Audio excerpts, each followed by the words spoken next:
How to add another account on Facebook.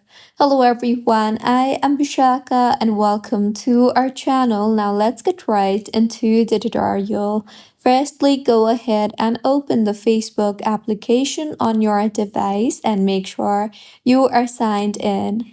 Now, tap on the three lines on the top left of your screen and scroll down and tap on the log out option.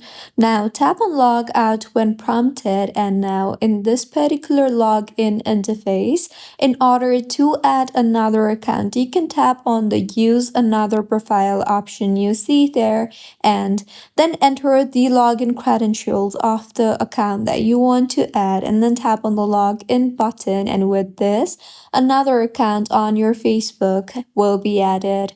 So this was about how you can add another account on Facebook. If you find this tutorial helpful, please like the video and do comment if you have any queries. Also, do subscribe to our channel for more helpful tutorials like this.